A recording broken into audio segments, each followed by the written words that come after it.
Well, while foldable smartphones, they may have, I would say, some level of satisfaction when you can kind of transform them into I would say, a tablet. I think it's important to approach smartphones with some level of skepticism. I would say this: if I would say, take it as if you were at a carnival and you were playing a game, and the prize that you can win by playing this game, it looks enticing, but there's really no guarantee that you'll walk away with that prize, and will it be something that is worth your time and your money? After all, just because a phone can fold, it really doesn't mean that it's going to be magical, or even, I would say, better than your standard daily driver. Now, my current daily driver is the iPhone 14 Pro Max, and I think it's a great device, but sometimes I do feel like I almost need a ladder just to reach the top of the screen. But, on any given day, there's like really no point in which I say to myself, I wish I had a bigger screen. I think the iPhone 14 Pro Max, it's a pretty decent sized phone for me. And I think it fits nicely in my back pocket when I'm on the go. But trying to fit something like the Galaxy Z Fold 4 in my back pocket, I think would be sort of like trying to stuff a loaf of bread in a sandwich bag. It's just a really thick device. I thought to myself, if a foldable smartphone is not for me, who is the target user for a foldable smartphone? And I thought to myself, it's likely someone who is always on the go that really, really, really can benefit from a larger screen from I would say, a productivity standpoint. Maybe it's someone who needs to edit a spreadsheet. I think a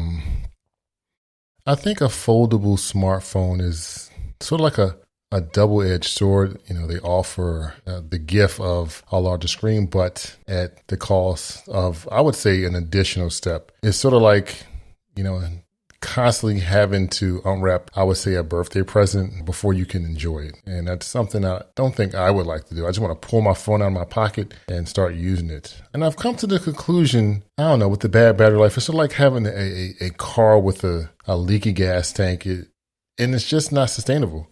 I feel like until foldables can, figure a way to, I would say, improve battery life, it seems like the benefits really outweigh the shortcomings of foldable devices.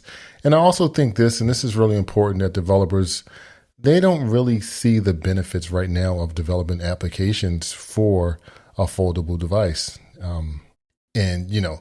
At this point, a lot of the apps that are on foldable devices, they're just blown up apps. They don't really take advantage of the larger screen. And at the end of the day, the masses all use, for the most part, a standard candy bar smartphone, an iPhone, a Samsung.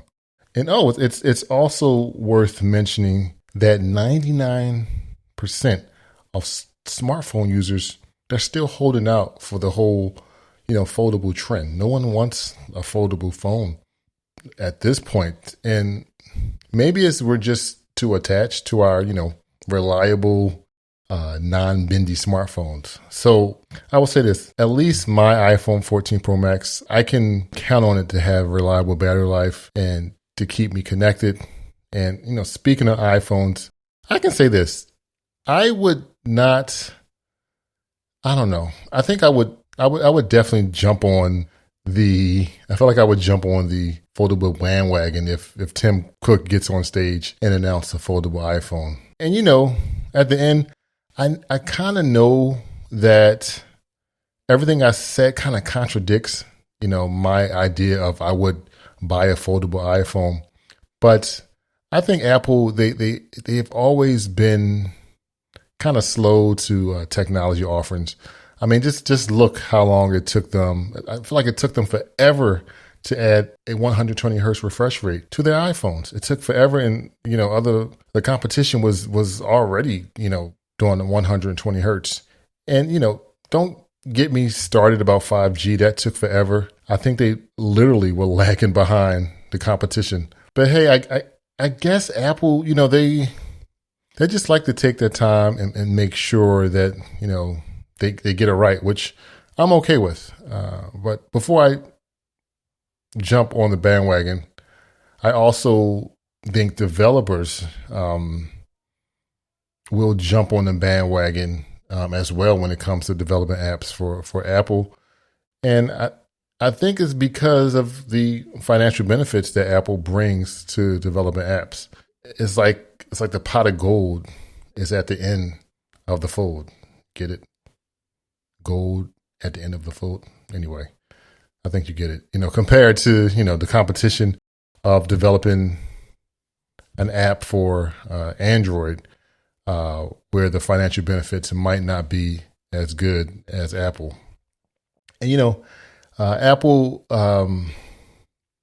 when they do finally, unveil their foldable device, I feel like the technology will have advanced enough to address all the concerns that I think a lot of customers may have, which include things like battery life, the cost. These foldable phones are almost $2,000.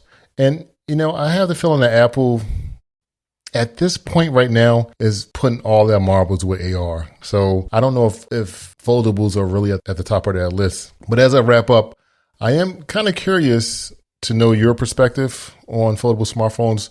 Do